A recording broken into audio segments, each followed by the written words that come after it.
Thank you, Mr. Chairman. Well, it's now 2 minutes of 1 a.m., Mr. Chairman, and I guess I can see why the Republicans wanted to sneak this health care bill through in the dead of night and defeat a reasonable motion to go till tomorrow morning so my constituents could know what's going on. And here's why. You can't just cut 700 and, Mr. Chairman, the committee's not in order. Committee, come in order. The gentlelady deserves to be heard.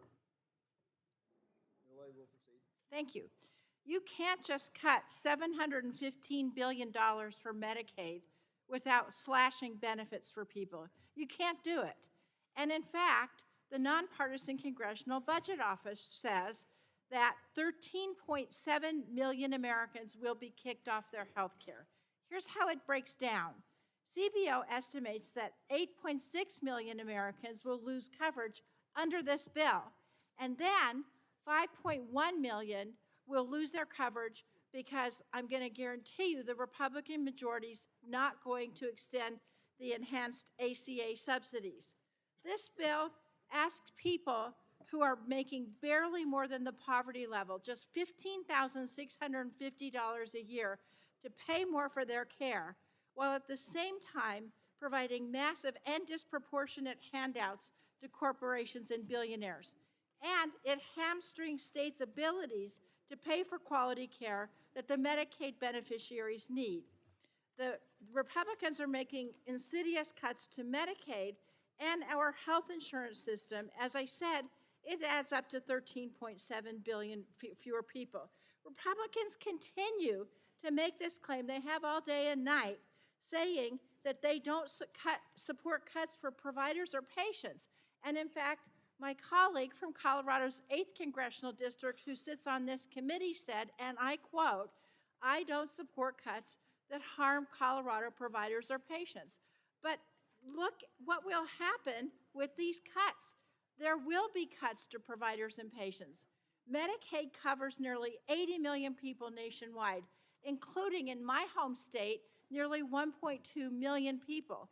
This includes, it's 163,000 people in my district, but look at the 3rd Congressional District, which is Western Colorado. It's a very rural district. It's 213,000 people.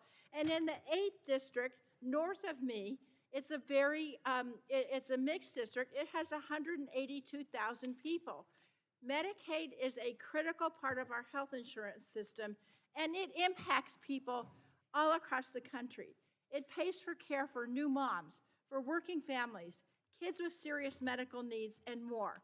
And that's why 65% of Americans say that Medicaid has covered them or someone close to them at some point. So here's what's going to happen. And the reason why these people support Medicaid is because it saves lives. States that have expanded Medicaid have saved tens of thousands of lives by doing so.